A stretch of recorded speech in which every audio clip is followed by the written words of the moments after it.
Selamat datang di Madam's Pathway. Bicara banyak hal, talking about you.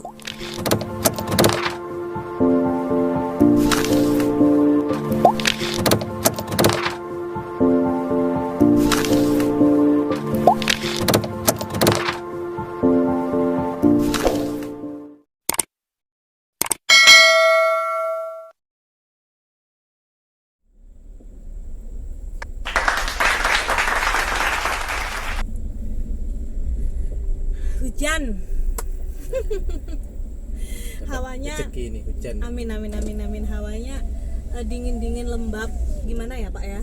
Karena tadi panas banget gitu kan. Tiba-tiba mendung, jadinya dingin. Langsung hujan. Tapi alhamdulillah semoga saja hujan kali ini memang benar-benar membawa rezeki untuk kita semua. Rezeki sehat, rezeki sempat, kemudian rezeki-rezeki yang Lain lah semuanya. pasti, karena rezeki itu tidak hanya berurusan dengan uang ya Pak ya. Bertemu dengan teman baik, keluarga masih lengkap dan bisa berkumpul, bisa makan yang cukup, kemudian bisa beraktivitas dengan lancar, itu termasuk rezeki. Rezeki juga, kesehatan. Bener banget ya. Halo Madam's Pathway, kembali lagi bersama dengan Bapak yang berbaju apa nih? Toska. Ya. Dan madam yang berkerudung. Berkerudung. Ini nggak tahu ini alurnya, kadang-kadang ada yang kotak, kadang-kadang ini ada yang polkadot gitu kan. Biasalah kalau ibu-ibu kan model jilbabnya tuh bermacam-macam gitu Pak. Berwarna-warni ya. Yang Polos banget. Ya biasa, kadang-kadang kita mau ikuti tren, kadang-kadang kita juga disesuaikan dengan kondisi juga. Namanya juga kita hidup bermasyarakat ya Pak ya. Jadi harus banyak penyesuaian. Suami juga harus bisa memahami itu ya. Betul kebutuhan sekali. istri seperti itu. Benar. Bicara masalah tren, bicara juga yang berhubungan dengan penyesuaian terhadap masyarakat, bicara juga yang berhubungan dengan katanya suami bisa memenuhi kebutuhan istri. Kita kali ini akan bahas tentang menikah muda. Kalau Bapak yay or no Pak, menikah muda Pak, menurut Bapak? Menikah muda boleh ya. Terus terang saja kita bukan tim yang anti atau pro terhadap menikah muda, karena kita juga harus melihat segala sesuatu dari dua sisi ya Pak ya. Ini sedikit cerita bahwasanya Bu Madam pernah ada event gitu kan, pernah ada acara bersama dengan psikolog juga, dan itu memang kita membahas pernikahan dini, di mana yang lebih difokuskan adalah menikah di usia sekolah. Nah, sekarang di Indonesia sendiri banyak sekali pernikahan dini atau menikah muda dengan berbagai macam faktor. Ada yang memang faktor ekonomi, akhirnya terpaksa menikah muda. Ada juga yang memang keinginan suka untuk menghindari fitnah. Bahkan ada juga pernikahan muda terjadi karena hal-hal yang tidak diinginkan ya, karena memang harus atau terpaksa menikah begitu. Nah, pada saat seminar berlangsung itu Pak, kita memang membahas secara kuantitas ya, jumlah perempuan yang menikah muda dan juga memang usia. Nah, kita tahu sendiri menikah muda itu adalah yang kita maksudkan adalah menikah di usia sekolah ya Pak ya. Usia sekolah sampai 21 tahun. SMA itu batas maksimal kan 21 tahun tuh Pak. Ada yang kadang-kadang tidak naik, ada yang karena faktor pindah jadi harus ngulang gitu kan. Jadi batas maksimalnya untuk SMA itu 21 tahun. Nah, yang dimaksud nikah muda adalah batasan di bawah usia di bawah 21 tahun atau yang memang tidak diperkenankan oleh undang-undang perkawinan ya Pak ya. Undang-undangnya sendiri itu? Perempuan itu usianya itu yang pertama dia memilih kalau usia sih 17 atau 19 gitu ya, 16, 17, 19 gitu kan, karena kemarin sempat ada kasus 15 tahun menikah tidak diperbolehkan. Kemudian ada yang dulunya 14 tahun menikah gitu kan Pak, akhirnya punya KTP nih, ternyata sekarang dia masih setelah itu divorce gitu kan, berpisah. Ternyata pas dirunut ternyata usianya masih belum cukup walaupun sudah ber-KTP gitu loh Pak. Gitu. Tapi yang kita akan bicarakan adalah menikah muda dengan usia yang sebenarnya itu masih usia sekolah ya Pak ya. Tapi banyak terjadi di Indonesia.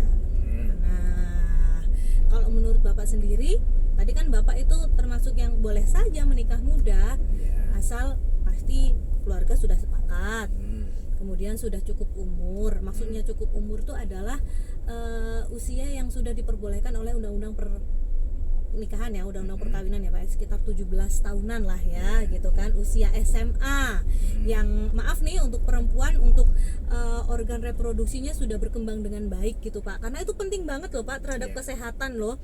Ada yang masih baru menstruasi umur 13-14 dan terpaksa menikah, itu efek terhadap organ reproduksinya tuh ternyata besar Pak.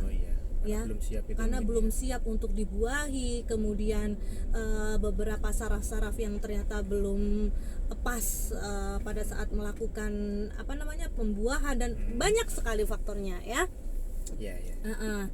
Dan kita akan kasih perspektif ya teman-teman madam ya, bahwasanya menikah muda itu kita tidak melarang dan juga kita tidak menyarankan. Semua tergantung dari kesepakatan orang tua, tapi ada beberapa hal yang harus kita perhatikan. Ya kan Pak ya. Benar-benar. Ini setelah kita ada obrolan dan kita sering pilotok berdua, bahwasanya menikah muda itu kita tidak bicara lagi masalah usia karena sudah ada yang mengatur sendiri ya Pak ya. Jadi hal yang harus diperhatikan untuk menikah muda, ini yang pertama adalah kita harus punya fondasi ya. Fondasinya itu ada 3.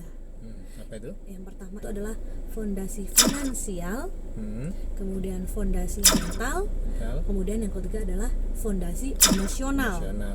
Nah seperti apa itu? Kalau finansial Pak, Bapak sebagai laki-laki yang dulu menikahnya nggak muda-muda banget ya Pak ya, termasuk cukup lah. Pada saat umur-umur muda, selepas SMA, kuliah, kemudian baru mulai bekerja, itu Bapak merasa siap nggak secara finansial untuk menikah?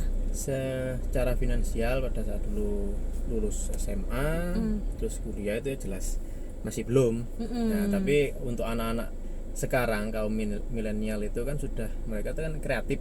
Nah, banyak yang kreatif, jadi ada yang sudah punya bisnis mulai dari kuliah, masih kuliah sudah punya bisnis, setelah lulus kuliah bisnisnya semakin berkembang. Nah itulah mungkin yang sekarang menjadi tren nikah muda.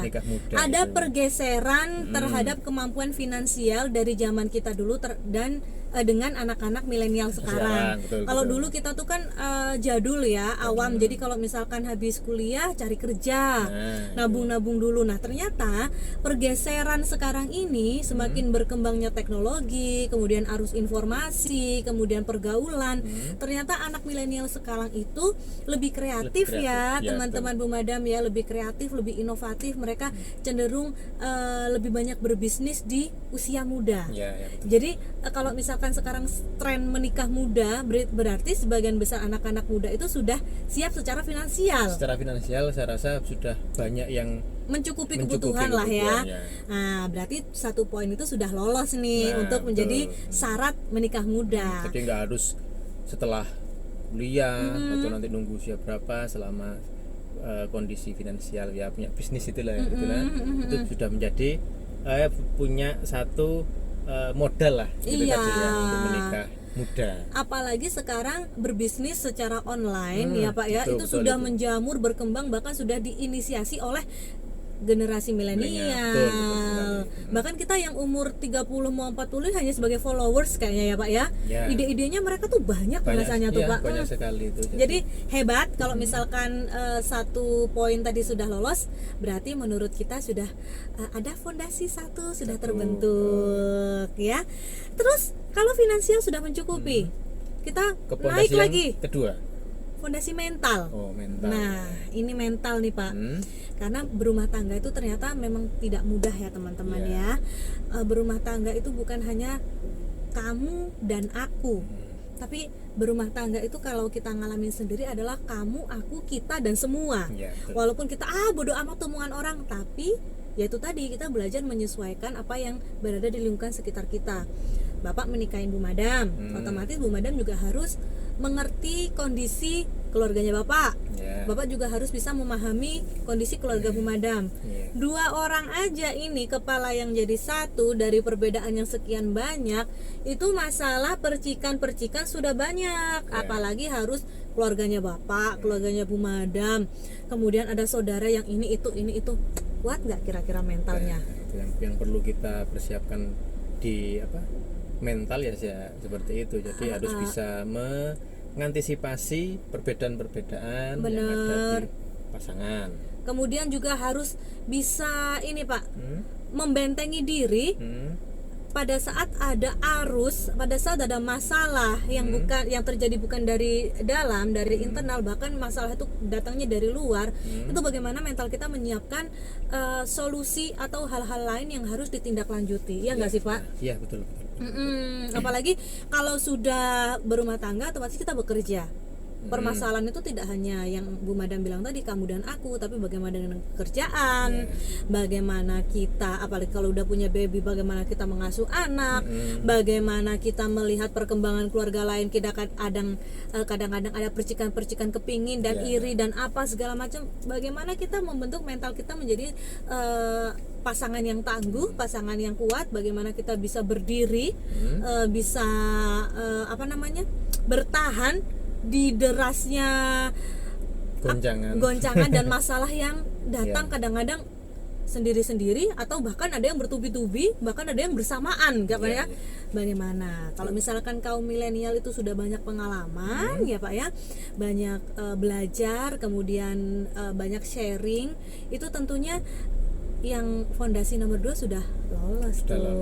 Karena yang bagian mental ini itu menikah muda itu kan sama-sama masih berjiwa muda. Awalnya darah muda, darahnya pada remaja. Jadi egosentris ya. Ini gue nih, waktu mahasiswa nih jadi idola nih. Jadi agak-agak tinggi-tinggi gitulah, biasa gitu. ya. Sewaktu dulu sama-sama muda, hidup awalnya sendiri-sendiri, habis itu hidup berdua. Nah, itu kan pasti akan banyak mengalami penyesuaian itu. Benar banget. Mental yang tidak stabil juga nanti akan mempengaruhi, wah kok ternyata pasanganku ini cemen ya, gitu. Ternyata suka nangis ya, ternyata rapuh ya gitu kan. Ada masalah sedikit ternyata nggak nyenyak tidur gitu ya Pak ya, nggak doyan makan gitu kan. Jadi mental seperti itu yang harus disiapkan ya, karena rumah tangga itu tidak semudah membalikan telapak tangan, teman-teman Bu Madam ya. Kalau sudah pondasi kedua bisa teratasi, ini ada hubungannya lagi dengan pondasi yang ketiga Pak. Pondasi yang ketiga yaitu adalah pondasi emosional. Bagaimana ya Bu Madam sedikit shock dan kaget pada saat Bapak ternyata sering sekali lupa menutup tutup kecap. Kemudian kadang-kadang handuk tersebar luas di kasur. Bagaimana Bu Madam kadang-kadang Bapak menilainya terlalu perfect ya, apa-apa dilap gitu kan. Kadang-kadang hal sepele seperti itu bisa memantik emosi Pak. Emosinya ya. Bener banget. Emosionalnya itu harus dikelola dengan baik. Emosi itu kan ada dua, emosi positif dan emosi negatif gitu kan. Bagaimana kita bisa mengelola sesuatu yang tadinya greget di hati dialihkan menjadi emosi yang positif gitu. Apalagi kalau hubungannya itu terbilang baru kenal ya, jadi sebelumnya kita nggak tahu karakter pasangan kita seperti apa gitu. Belum ya Pak ya, terlalu menggali karakternya. Jadi waktu sudah bersama ditambah masih muda tadi itulah mungkin emosionalnya yang belum stabil ya. Itulah. Jadi itu harus dikelola dengan baik teman-teman Bu Madam ya. Bagaimana misalkan Bu Madam pertama ngomong nih Bapak, Pak tolong tutup kecapnya ya. Oke, 1 kali, 2 kali, 3 kali, Bu Madam capek-capek sendiri, ditutuplah sama Bu Madam emosi sendiri. Ya Emosinya itu kadang-kadang Bu Madam juga dua. Ini masalah tutup botol kecap ya Pak ya. Emosi yang pertama, emosi negatif. Kalau Bu Madam sudah lihat Bapak seperti itu tidak ada perubahan, Bu Madam akan marah, ngoceh, ngomel dan ngedumel segala. Bapak tuh gimana sih nanti kalau ada semut, ada lalat, ada ina itu marah. Semua yang negatif keluar. Lama-lama Bu Madam juga mengelola itu, capek-capek sendiri dong. Besoknya Bapak gitu lagi, besoknya Bapak gitu lagi, besoknya Bapak gitu lagi. Akhirnya emosinya Bu Madam alihkan ke yang positif. Oke?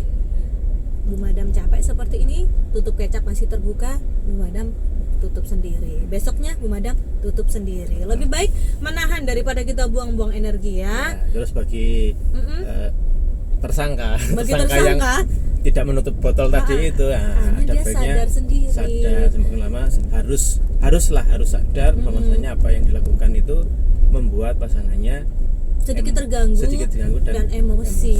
Jadi ada perubahan lah di situ. Jadi kalau untuk teman-teman ya, menikah muda itu adalah pilihan. Ada yang beralasan karena sudah siap finansial, sudah siap mental, bahkan sudah siap emosional dan untuk menghindari fitnah. Silahkan, karena itu memang sudah kesepakatan. Tapi ingat, jika ada keponakan atau ada beberapa kerabat yang usianya masih sekolah ya, mungkin kita berdua sarankan untuk melanjutkan sekolah terlebih dahulu karena kehidupan rumah tangga itu kompleks ya. Untuk teman-teman Bu Madam yang sudah matang ya, tapi masih belum siap untuk menikah, berarti usianya bukan usia menikah dini, tapi finansial, mental dan emosionalnya masih harus dimatangkan lagi. Usianya udah matang, tapi ketiga fondasinya tadi masih belum siap, gitu kan ya Pak ya, kan juga tidak itu perlu dipaksakan juga. Tidak perlu dipaksakan juga. Ini yang paling penting, menikahlah pada saat kamu sudah siap, ya. Jangan mengikuti tren. Jadi itu tadi. Takutnya nanti kalau mengikuti tren ya di belakangnya kan. Benar. Ketiga fondasi tadi dimatangkan terlebih dahulu agar semuanya berjalan dengan baik, dan itu tadi selamat menentukan pilihan dan ya Pak ya, betul, menikahlah di saat kamu sudah siap. Madam's Pathway. Bicara banyak hal, talking about you.